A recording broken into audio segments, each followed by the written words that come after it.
Hello and welcome back to another podcast and video from Fantasy Football Scout, this time on UCL Fantasy 2024-2025. The Champions League returns on Tuesday and I'm going to be telling you what's changed from last season. It's a massive new Champions League format, isn't it? How does that affect the game? I'll let you know. And also we'll be looking at fixtures for each teams, chip strategy a little bit, and also I'm going to reveal my team for this season. You can follow me. My name is Ed. You can follow me on X @_fantasyed. And I'm going to be taking you through this season on Fantasy Football Scout's YouTube channel and podcast audio channel, wherever you get them. And I'm actually quite good at this game. Those of you who know me know I'm not great at other fantasy games. I'm not great at FPL. I mean, I'm all right, but I take too many risks and stuff like that. In this game, I actually have a really good record. Over the last 4 years, I've finished 700th, roughly 800th in another year, 2000th last year, and then there was a bad season where I finished 30k out of 1.5 million or something. So overall, if you added all my ranks together, it's probably less than 35,000. So I'm actually quite good. I'm not boasting. You don't have to do what I say. I'm never going to tell you what to do. I'm just going to tell you what I'm doing and why I'm doing it. I do love UCL Fantasy. Now, make sure you subscribe to the channel, click on the notification bell so you don't miss any of this content, and make sure you join our mini league as well. The link will be in the description. Make sure you click that. There probably will be a prize that I'll think of at some point, but see if you can beat me. Anyway, without further ado, let's get going on the Champions League Fantasy, UCL Fantasy 2024-2025. Yes, before we get going, just a bit of housekeeping. I want to make you aware of an amazing offer Fantasy Football Scout have. We're obviously the Fantasy Football Scout YouTube channel here, and there's loads and loads and loads of stuff you can get on Fantasy Football Scout, both for free and on a paid membership. There's obviously more, but particularly for the Champions League, you can get everything that you need, right, from Fantasy Football Scout for your FPL season, if you play that, and also your EFL fantasy season, or Fantasy EFL rather, if you play that. Loads of other games, but you can get loads of stuff for the UCL as well, including fixture tickers, a hot streak tool that you can play around with, stats bomb UCL data in articles, so like elite data, database fixtures and features, team reveals from top managers, and you can win cash prizes by joining the mini leagues, right? So make sure you do that. There's 40% off if you sign up before the Matchday One deadline, which is obviously Tuesday. So make sure you can compete on all fronts this season for one monthly small fee of £3, £4, £5 a month, something like that. It's not much. You can get like absolute expert data. Don't just listen to the experts, right? Be an expert yourself. So why not sign up for that? But let's carry on with actual UCL content. So first thing I want to say is we've partnered this season with the UCL, the UEFA Fantasy Pod, which I host. But I do it. It's part of kind of Scout's network. I do it with a guy called Lewis and Dan.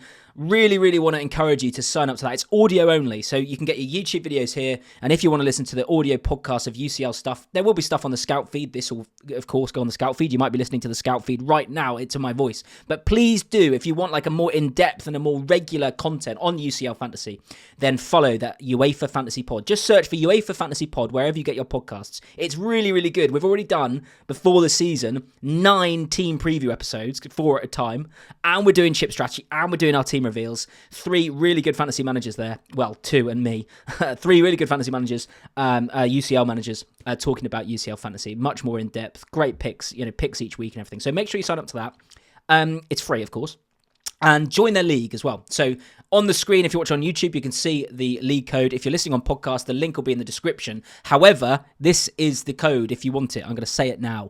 YWXWWR. That's all capitals. So if you go on the site, click join a league, you can join that league. There will be prizes. Make sure you do it and make sure, see if you can beat me, right, and the others in that. So the UEFA Fantasy Pod podcast. Just Google, as I said, or type where you get your podcasts, UEFA Fantasy Pod, and you'll hear more of me, but a bit more in-depth and some other people talking as well. Anyway, why should you listen to me, right? Here is my ranks. If you're watching on YouTube, you can see a tweet I put at the end of last season. The really annoying thing, and those of you who've played this game before know, the really annoying thing about the app and about the website is that you can log into your account and you can see the seasons you've played, and it kind of shows you the achievements you've done with their XP, like you did this, which no one cares about, right? You did this, the XP for UEFA Gaming, whatever that is. But it doesn't tell you your rank history. So you have to screenshot it at the end of the season. It will say, like, you've got a badge for top 1% or something like that, but it doesn't give you the exact thing like FPL. You can obviously go on and you can see all your rank history, right? You can't on the UEFA Fantasy Pod. Sorry, the UEFA Fantasy app. Really annoying. But anyway, my ranks for the last 4 seasons, as I said, 2021, which was my first season playing it, 860th out of about 1 million, I think, just under 1 million.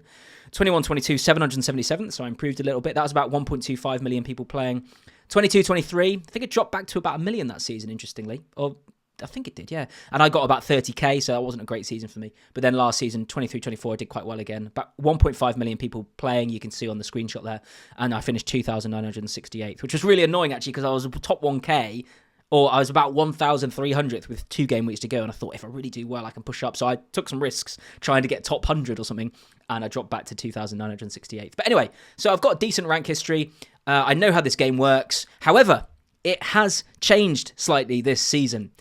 So all those 4 seasons were seasons played when the Champions League had just a group stage, right? A normal group stage, as we understand and as we understood it. 4 teams in each group, top 2 qualify, third goes through to the Europa League. You know, the old way the Champions League worked. But this season, if you didn't know, I'm sure you did, it has changed. So, in the old format, there was 13 match days that we'd have to navigate through the whole season of the Champions League. Now there's 17, okay? So you get, again, if you didn't know, there's now one massive group stage with everyone in, 36 teams. They play 8 fixtures each that has been randomly drawn from a algorithm that UEFA have put together. All those fixtures are on the website. You can go and check them out. See which is easier, which isn't. There's a great fixture checker on fantasyfootballcommunity.co.uk or .com, I can never remember, I think it's .co.uk, that I'll put the link in description below. Have a look at that. There's like green and red fixtures for all the teams and you can see what you're going to do. But there's 8 games for every team in the group stage. Then the top 8 automatically go through to the last 16 after 8 games each in the league. The next 16 go into playoff. So 8 teams versus 8 other teams into a playoff, a 2-legged playoff to get through to the last 16. So the top 8 go through, then 8 from 16 go through after a playoff, and then the bottom 8 just fall out, right, to go out of the competition. So what this means is for the game, you get 8 games for every team guaranteed, right? Then you get a wild card to pick just from the teams in the playoffs, 2-legged playoffs. Then you get another wild card before the last 16. Okay, those are automatic wild cards you get, not using your chips. Forget about that for now. You get those 2 things. So what that means essentially is, if that's confusing, I'll just make it really simple. You don't need to think beyond the group stage for any reason. It doesn't help in any sense because you're going to get a free wild card to then decide what you're going to do once you see the teams. So all we're planning for when we're picking a team is the first 8 games, the group stage, right? Now, again, in the group stage, you get 2 chips. Well, in fact, sorry, across the game, you get 2 chips. Most people will use them in the group stage, which is a wild card and a limitless. Now, I'm going to assume you know most of the rules and you've played this game before, but if you haven't, a wild card means you can change all your players for free. Usually you get 2 free per game week, and if you use any more, it costs points. A wild card means you can make as many as you want, and it doesn't cost any points, but you can only use that wild card once for 1 match day. The limitless is like a free hit in FPL. You can change your whole team, but your team's going to change back the game after to what it was. So you can change your team for 1 match day to whatever you want, and you've got unlimited budget. So you can get everyone. You can get Kane and Mbappe and Vinicius Jr. and Bellingham and, Kevin De Bruyne, Foden, whatever, Trent. Make it as expensive as you want, right, for 1 match day. So other than that, in terms of how the game's changed, and what we need to be thinking about when we're picking a team, it's just an extended group stage you need to be thinking about. Instead of 4 games or 3 games, instead of 6 games, because it's 3 opponents twice, instead of 6 games, it's 8. And other than that, you don't need to think beyond that for now, because you're going to get a wild card to navigate the playoffs and a wild card out of the playoffs. So you don't need to think about it, right? The questions you do need to think about before you pick a team is, when are you going to use your chips? Right? Wild card and limitless. And I'm not going to talk about that too much today. You have a look at the fixtures. Have a look at the fixture ticker by Fantasy Football Community. There is a general feeling amongst the community, and in the podcast we've discussed this on UEFA Fantasy Pod. There's a general feeling that limitless in 8 is going to be a really good thing. Why? Because in the 8th match day, which is the last match day, right? There's a lot of good fixtures for big teams, and they all kick off at the same time, so we'll see all the teams before playing the Limitless. The worry with Limitless all the time is, isn't it? Well, for me, is you think, right, I'll pick, all these expensive players, but you don't know whether Pep's going to do Pep Roulette. You don't know whether, Real Madrid are going to rest Mbappe or, whatever. You just can't guarantee it. And the worry is you're going to waste your Limitless because you've picked players and you didn't know they're going to start. The safe Limitless option this season is it in 8. And I'm pretty sure, right, that I'm going to play it in 8 at the moment. Unless something changes, unless I think of another strategy. But I just can't see anything being better because there's going to be teams with things to play for, there's a lot of good fixtures in 8 for big teams. In fact, let me just tell you, let's go a bit more in depth, slightly more. I'm going to bring it up here. Let's go, hang on, I'm on the wrong thing here. Fantasy football. By the way, this is a gaming.uefa.com. If you haven't even made your team or anything yet. If we go matches, if we go match day 8, you'll see everything kicks off at 8 o'clock, right? You see that? Transfer deadline's at 8, so we'll find out the teams at 7, 6:45, and then pick your team. You can have one ready, and then, but you'll be able to see if they're dropped or whatever. So, you've got Juventus versus Benfica, you've got PSV Liverpool, you've got Real Madrid Brest. I know they're away, but that's a tasty fixture. If Real Madrid have to put out a full-strength team, you could really go heavy on them. You've got Dortmund Shakhtar, you've got Inter Monaco, you've got Bayern Munich Bratislava, Bayern Munich at home, captaining Harry Kane that day if they need to win. Not a bad shout, right? Man City at home against Club Brugge. Barcelona at home against, Atalanta are quite tricky, actually. Villa at home against Celtic. That could be a big game.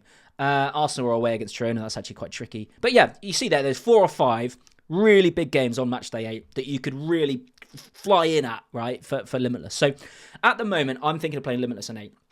What does that mean? It means I don't really need to think about Limitless for now because I'm probably going to be using Wildcard, and this is, by the way, the second part of the kind of template strategy that is appearing in either Game Week 4 or Game Week 5 because there's a bit of a fixture swing, right, in terms of that. In fact, do you know what? While we're here, so here is the fixture ticker from Fantasy Football Community. You can see Lewis, FPL Reaction, put this together, and it's been really helpful for me. So what you can see immediately when you look at it for a little bit, right, is that in match day 4, match day 5, really, there's a big swing towards a lot of greens for teams. So if you look at, for example, let's go PSV, match day 5, green, match day 6, green, match day 7, green, and then they end with a tricky one against Liverpool, fine. Milan, AC Milan, have got a really tricky first 4 fixtures against Liverpool, Leverkusen, Bruges, and Real Madrid. But then it goes Bratislava, Zvezda, can never say that, Girona, and Dynamo Zagreb, right? So you could, if you wildcarded in 4, suddenly move on to AC Milan assets. They had a really good win last night, in fact. I think they won 4-0 or something in Serie A. You can see as well, Liverpool end their last 3 games, Girona, Lille, and PSV. They've got Real Madrid and Leverkusen in the middle, so maybe you want to wait till match day 6 to get them in. Bayern have got 3 really good fixtures to end with, Shakhtar, Feyenoord, and Bratislava. You've got even Inter end with Sparta Prague and Monaco. You've got Man City. I mean, Man City are good against anyone, so that's not relevant really. You've got Atalanta, who end with Sporting Lisbon, Monaco, Dynamo Zagreb, Girona, but they've got a tricky start. So the point is, there's some teams with some tricky starts you might want to avoid. I mean, look at Arsenal. Arsenal's start is Atalanta, PSG, Shakhtar, and Inter Milan. That's tricky, right? I might not even go anywhere near Arsenal assets, which is, you might think is crazy because Arsenal are good against anyone, but I just can see them conceding, can see them struggling. Odegaard's out at the moment. He's probably going to be back for this, isn't he? But some of this anyway. So, but they end their last 4, Sporting Lisbon, Monaco, Dynamo Zagreb, and Girona. And even if Arsenal do get points in those first 4 games, I'm sure they'll get some points. Of course they will. But they're going to have something to play for. I doubt they're going to win all 4 and be able to sit back and relax, right? So Limitless 8, wildcard 4 or 5 is generally what I'm thinking. Now, in the past, when I've played in the old format, I would know what I was doing with my chip strategy pretty much at the start before it happens, and pretty much that would always be what I ended up doing. This time, I'm going to play it loosely. Because it's a new format, it's going to be interesting to see how the teams approach it. It was more obvious in the group stage in the old format when teams were going to rest, because they'd literally qualify. Man City, they've won the first 4, they've basically qualified, right, what they're going to do sort of thing.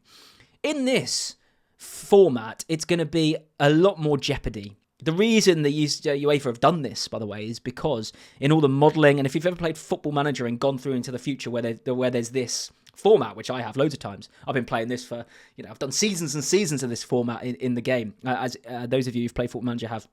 And it's actually good, right? It ends up, you know how in the championship, you can get to the last 3 games of the season and almost half the league are still in with a shout of going up because 2 wins kind of gets you into the playoffs. It kind of ends up with that sort of feeling. So there's going to be a lot to play for a lot of teams. And also, teams that are in the top 8 with 2 games to go still need to win because they need to make sure they don't drop out of that into the playoffs. So unless there's a team that just wins their first 6 or something in a row, which I don't think anyone's going to do, but if that did happen, they would probably qualify. But it's just going to be way more uncertain and way less teams qualifying early. Because everyone's got hard games, and this is the point. You don't have a group with Man City and then 3 teams they're just going to batter every week. Man City, Inter Milan, first game. They've got Sporting Lisbon are in great form. They've got Juventus, they've got PSG, just in the group stage. So this is going to be really good, I think. People who are saying, why have UEFA done this? I honestly think by the end of the season, people are going to be saying they love it, right? That's my prediction, but we'll see. Anyway, as I said, this fixture ticket is on Fantasy Football Community, so go and have a look. I'm going to try and remember to put the link in the description. We're going to take a quick break. I'm going to come back, and we're going to talk about my team and why I've picked the team that I have. Any questions, by the way, please do comment, because I'm going to be doing, videos through the season. Any questions, any things I've missed, anything you don't understand, anything you want me to cover in future videos, please do comment. And by the way, like the stream as well. We'll be back in a minute.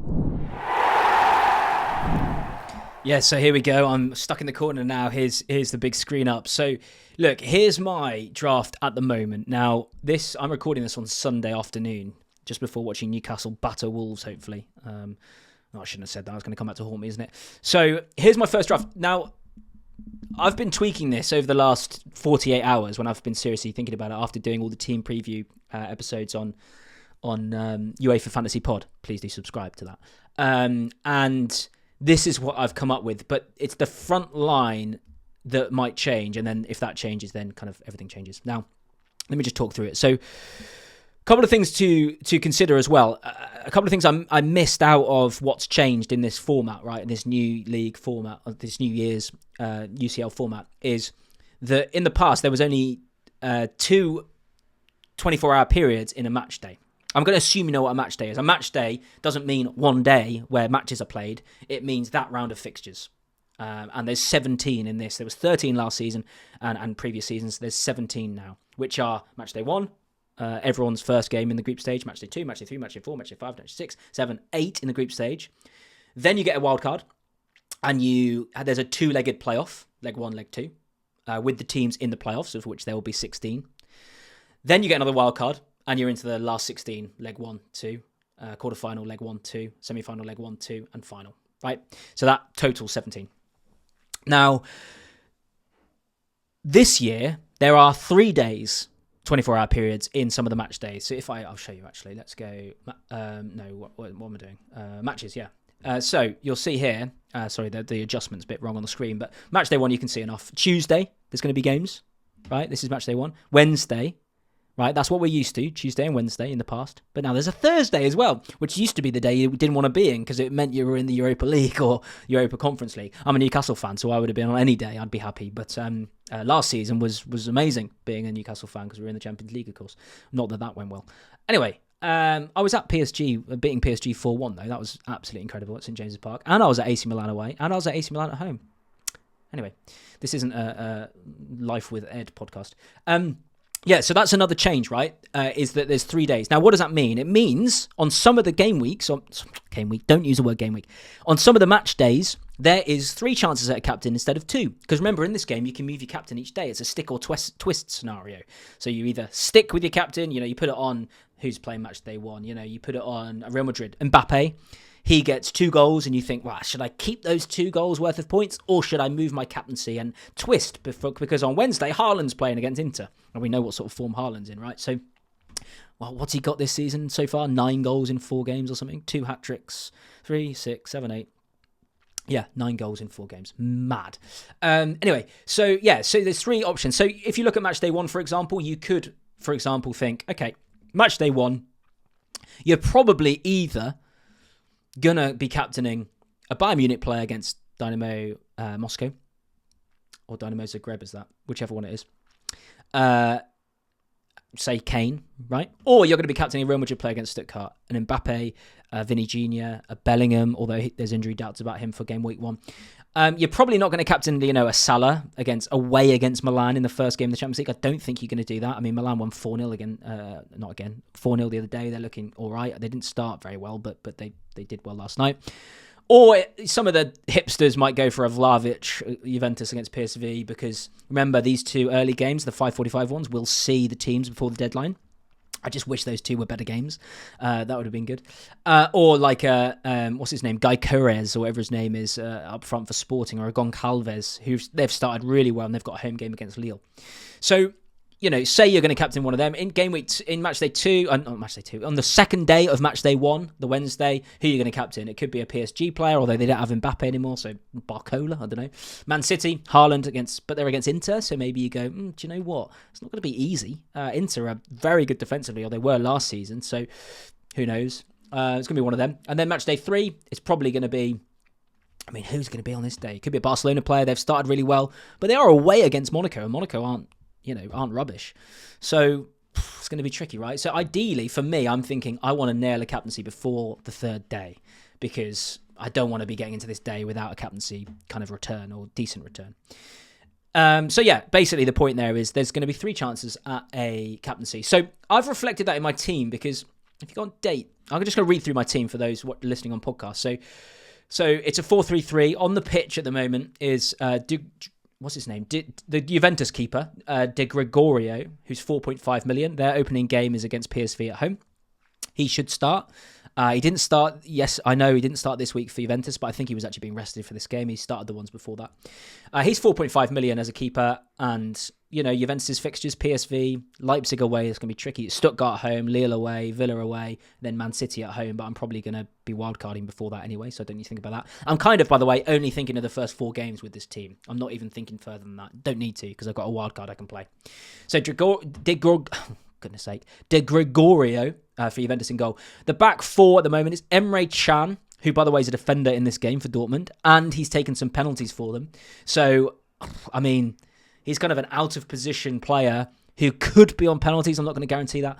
He's only 5 million, so I've put him in for Dortmund. And Dortmund, Bruges away first game, Celtic at home the game after, Real Madrid away, obviously is tricky in the third game, but then Sturm Graz at home. I think I'll accept those 4 fixtures for an Emre Can. Trent Alexander-Arnold is there. I know they've got Milan away in the first game, but it's really so that I've got them for Bologna at home in the second, and also Leverkusen at home in the fourth. I know Leverkusen had a really good season, but Anfield is going to be tricky to play. And they've got Leipzig game week, match day 3. They are tricky fixtures, and then Real Madrid match day 5. So maybe that'll change. I don't know. It's just Trent in the Champions League. He just appeals to me. He's only 6 million, which, say only, that's the most you can pay for a defender, but he's like the same price, for example, as some defenders who are nowhere near as good options. So Trent's there. Gvardiol, 5.5. Man City, you can look at their fixtures, and they're decent. Inter Milan, Slovan Bratislava in the second game away. Then it's Sparta Prague at home. Then it's Sporting away. Then it's Feyenoord at home. With Man City, any game, you don't really need to look at the fixtures. Any game they can score, and any game they can keep a clean sheet. So Gvardiol's in. Might change, but anyway.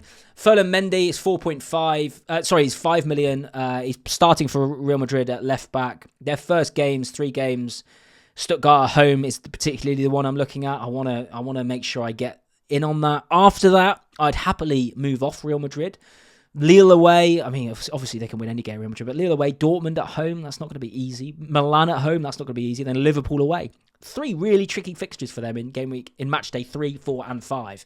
So I just want to start with some Real Madrid, see how it goes, and I might move off. Midfield, Pedro Goncalves for Sporting. He started really well. I think he's got something like 3 goals, 4 assists, or something like that. In fact, I better actually just check that. Calves. Let's just check that so I am not lying to you. I think I just know he started really well. So stats this season, 5 matches, 4 goals, 3 assists, right, for Sporting. They're scoring a lot of goals. The other option for them is their striker, Georg Kadesh, or whatever his name is, that they bought from Coventry. He's really highly rated, been linked with the moves to big clubs. I really am considering bringing him up top, but I'll tell you about the issues of getting him in up top in a minute. Barcola for PSG's on fire. He scored 4 goals in 4 games for them. He's £7 million. Only 12% owned. By the way, Goncalves is only 2% owned at 6.5. If I was going to say any little, under the radar pick, he's going to do well, this guy. And their first 3 fixtures are great. Lille at home, PSV away, and Sturm Graz away. He can score in those. They've then got Man City and Arsenal, but I can move off him by then. De Kuyper, right? You might know if you played Euro 2024 Fantasy, Belgian player. He plays for Club Brugge. The reason he's in my team is, first of all, he's 0% owned, which is great. He does start for Club Brugge, and he got 10 assists last season, and he's 4.5 million. That's the only reason, pretty much. I mean, their fixtures, Dortmund at home, Sturm Graz away, okay, Milan away, Villa at home, Celtic away, Sporting at home. I mean, they're not great, but he's just a 4.5. Other 4.5 options, by the way. Ben Seguir, 4.5 left forward kind of player, starts for Monaco. He's scored a goal this season. He's really good at Football Manager. He's a young player. Monaco could be one to watch. They've got a couple of bargains. Him, 4.5. Salisu at the back, 4 million, who's not in my team currently, and neither's Ben Seguir. I'll tell you why they're not. Because they play on the Thursday in Matchday 1. Now, why is that bad? Because whoever you bring on for the Thursday, you're going to have to stick with. Kind of a rule of thumb in this game is you want your punts to be earlier in the week and your nailed-on players to be playing later in the week. So you put your punts in. If they do well, fantastic. If they don't, you can replace them. If your punts are on the last day of the match day, you put them in. If they do badly, you've just got to leave them. You can't change after that. That is your score, right? So that's the reason I don't have any Monaco players in. I would, if they were playing on the Wednesday, the Tuesday or the Wednesday, I would have Salisu in at 4 million at the back. You could definitely bring him in. Look, they've got Barcelona at home for Monaco, home game for Monaco, Barcelona in Matchday 1, which isn't easy, and Barcelona have started really well and they're scoring a lot of goals. Lewandowski's got 4 and 4, Rafinha's got 4 and 4, I think, or 5 and 4, so he got a hat-trick the other day. They are scoring goals. They got Yamal as well, so... But if they were playing Tuesday or Wednesday, I still would have Salisu in to play him. If they get a clean sheet, you get it. If not, you transfer him out. But then Monaco's next fixtures after that aren't as hard. So that's the midfield. And then up front is big, right? Is a big one. So Harry Kane, captain currently for Matchday 1. They've got Dynamo... why can't I remember? Dynamo Moscow or Dynamo Zagreb? Let's find out. Honestly, I really should know this. It's just I've got myself confused with the... Yes, Dynamo Zagreb, yeah. I've just got myself confused with the UEFA Fantasy Pod. I kept saying Moscow and then Zagreb. Anyway, Harry Kane captain, they're at home against them. And also, the thing about Harry Kane, though, is he scored the other day again and assisted in a game for Bayern Munich. Of course he did. Their fixtures after the initial one they're not great. They got, obviously, this Dynamo Zagreb. I mean, I should have really realised with DZG, right? Zagreb at home, that's a great one. But then Villa away is not easy. Barcelona away, not easy. Benfica at home, yeah, okay. PSG at home, not easy. Shakhtar away, okay.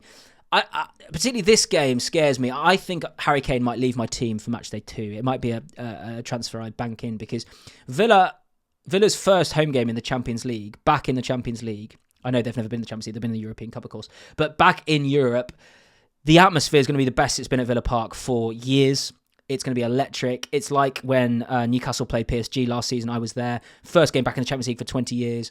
The atmosphere was electric. That was half the reason we battered them, because they were just overawed by the noise and by the crowd and the energy. It was absolutely unbelievable. Best atmosphere for years. It's going to be the same at Villa. And I can see Villa winning that. I can see Villa comfortably winning that, actually. 2-3-0. You might be thinking I'm mad, but... So, Harry Kane might come out, because it's not like, if there was Villa there, and then some really easy fixtures, then I'd keep him. But I want him for this game, he'll be out this game. The other thing, it might be true for Mbappe as well. So, Mbappe is my second striker. Again, I told you it was big, Kane and Mbappe. My other one won't surprise you who it is, I'll talk about it in a minute.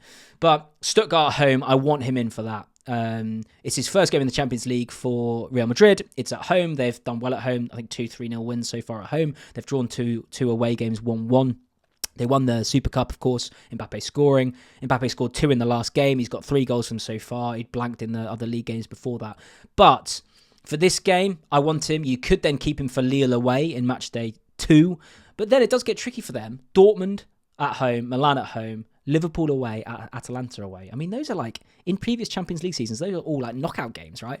So Stuttgart home, I want I've got to have, I just can't bring myself not to have any Real Madrid representation. So Mbappe's there at the moment. That could equally be, by the way, I'm flitting between Mbappe and Vinny Jr. We don't know who's on penalties for Real Madrid, by the way.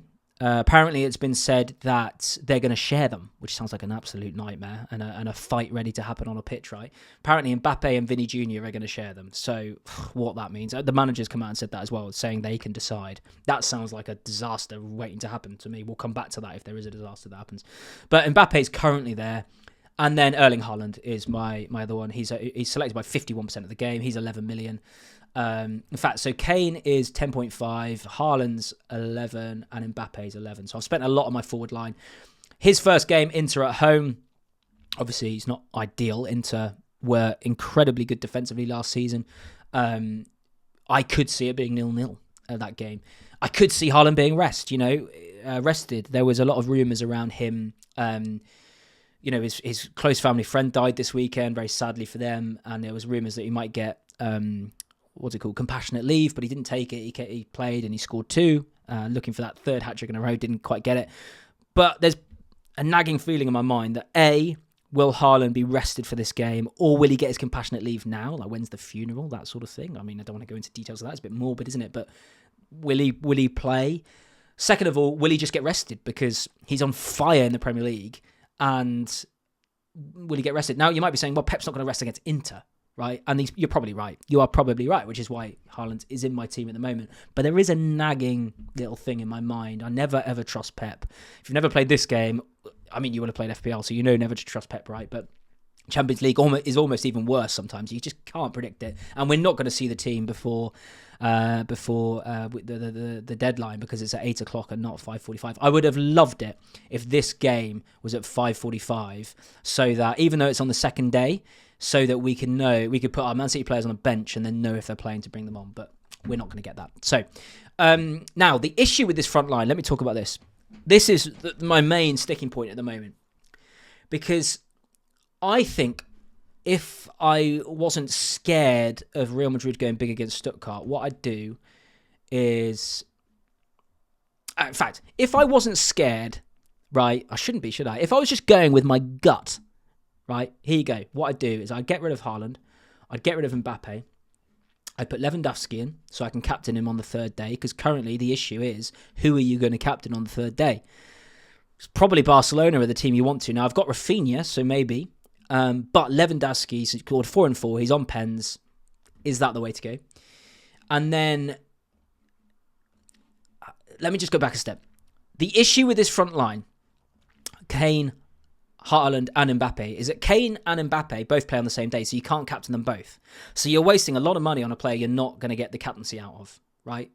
So a way you could do it is get rid of, let's say we get rid of Mbappe. Let's do it this way around.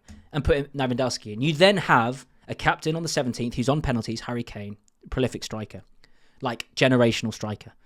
Then a captain on the 18th, Erling Haaland, generational striker who's on penalties.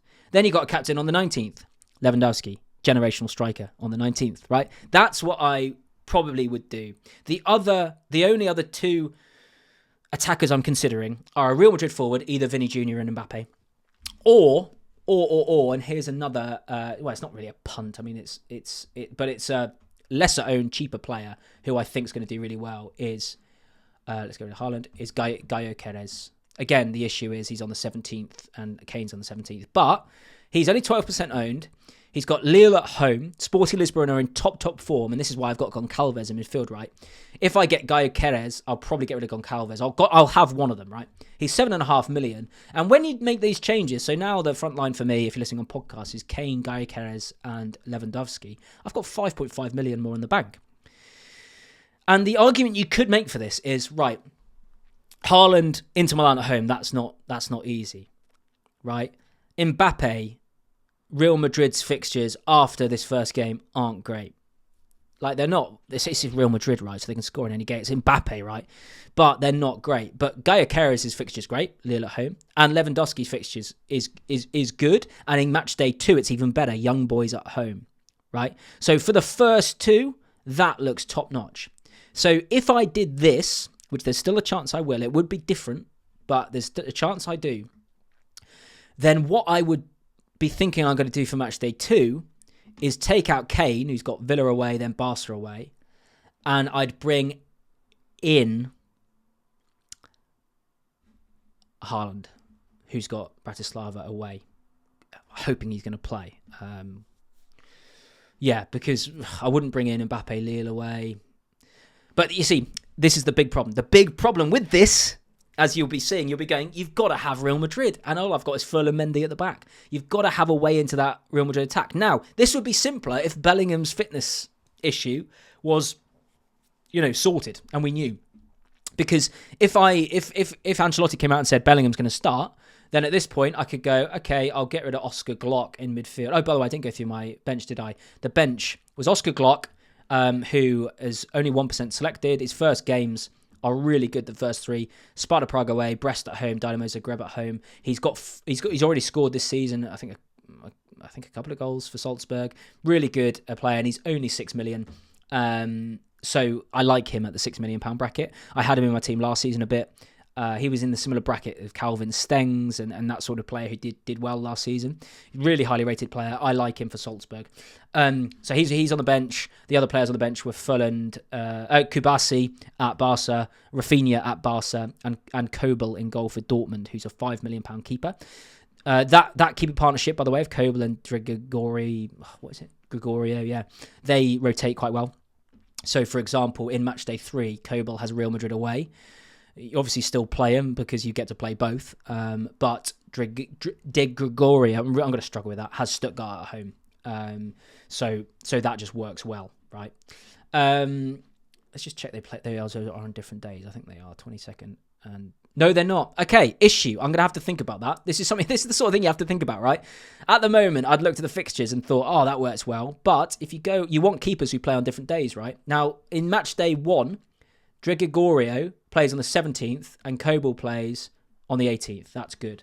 So, you get to use them both. Match day 2, De Gregorio plays on the 2nd and Kobel plays on the 1st. Again, that works because you can play both. But match day 3, the important one, which is why I've got this partnership, De Gregorio plays on the 22nd and Kobel plays on the 22nd. Oh, that's a nightmare. Right, I'm going to have to rethink that. I'm going to write that down right now. Thanks, guys. Change.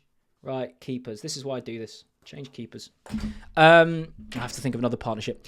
Anyway, back to the strikers. Sorry, this is all over the place, but you can see where I'm at with this. The deadline's on Tuesday. It's very exciting. So what was I saying? Basically, if I did this, what would I do with the extra money? Well, one thing I'd do, first of all, is I'd book in a transfer, matchday 2, to get Kane out, Haaland in. So I'd need 0.5 in the bank, which means I've got 5 million basically to spare. Remember, you get 2 free transfers between every game week. So what would I do with the spare 5.5? I'd take out Oscar Glock and I'd probably, do you know what I'd do? I would buy, and it's not for the first game, it's for the second, Mohamed Salah. Milan away first game, very tricky. I wouldn't pick him just for that, but I mean, even it's Mohamed Salah, he's on penalties, he could score in any game, right? But then match day 2 is Bologna at home. So he's a captaincy option for the 2nd of October, Liverpool-Bologna. I've got Trent as well already. It would set me up really nicely for match day 2. It would mean, because there will be people who go really big at the top, up front, and they won't have Salah, and then they'll be trying scrambling to get Salah for match day 2. So that would mean in match day 2, I'd have Salah already, and match day 2, I'd have Haaland here. I'm just doing my match day 2 team now, or my plan. You can make as many plans as you want, can't you? It doesn't mean it's going to happen. That means my match day 2 team would look, well, like that, and I'd have one more free transfer because that one has already happened, and $1 million in the bank. So I could, for example, in match day 2, if we look at it, in fact, go back to this, match day 2, you've got Inter, Crvena Zvezda, Inter at home, right? Now, you could go, right, let's get a Marcus Thuram in, let's get a DiMarco in, whatever. You're gonna want to have an Inter player there.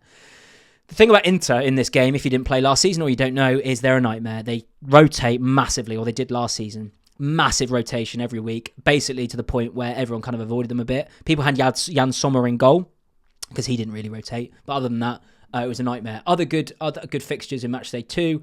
Again, look, Arsenal, PSG, that's not good for them. This is why I'm avoiding Arsenal at the moment.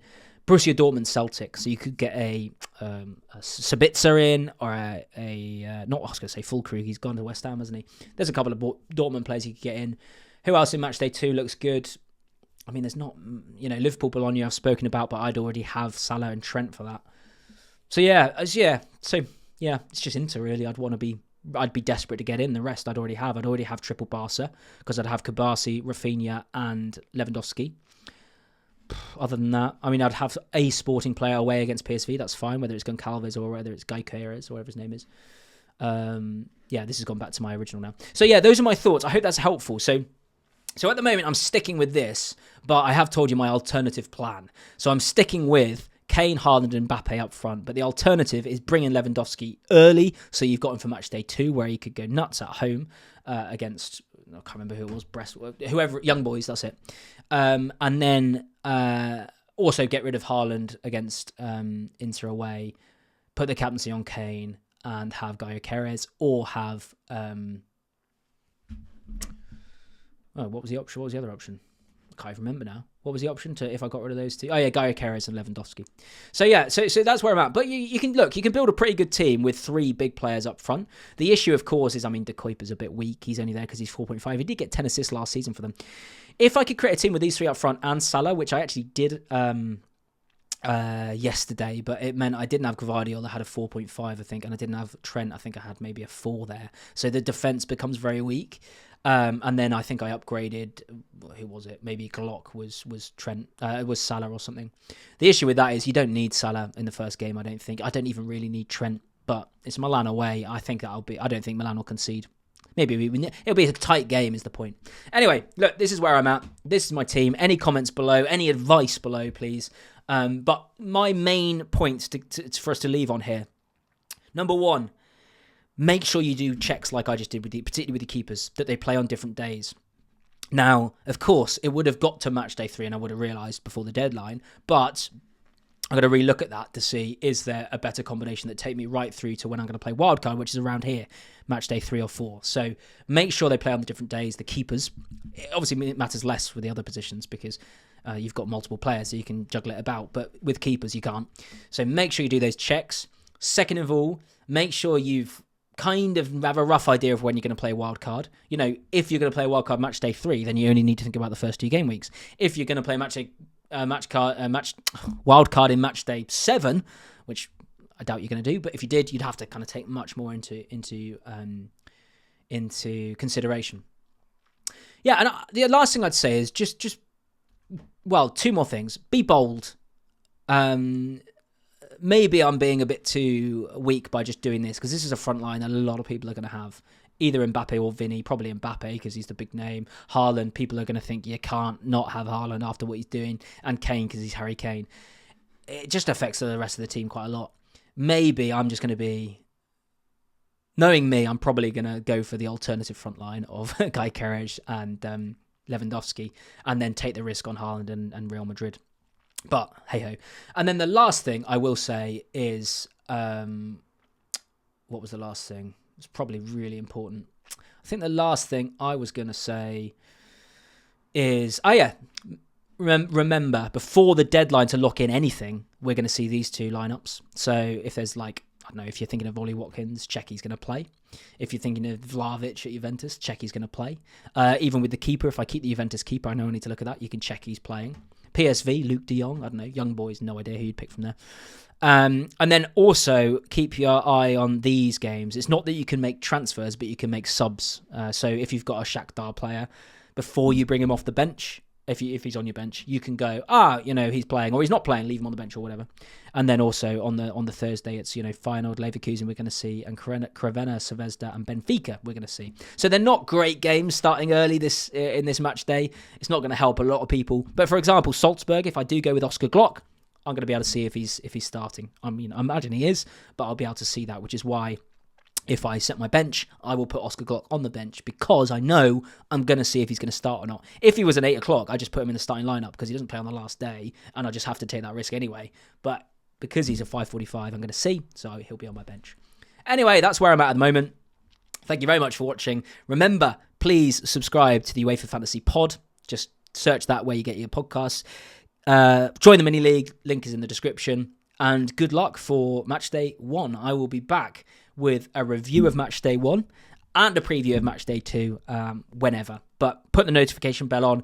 This should have its own playlist in Fantasy Football Scouts YouTube. And what else to say other than good luck. Thank you for watching. Hit the like button. Hit subscribe. See you next week. Whenever Matchday 2 is. Or no, I will see you next week because I'll be doing a review of this. See you later.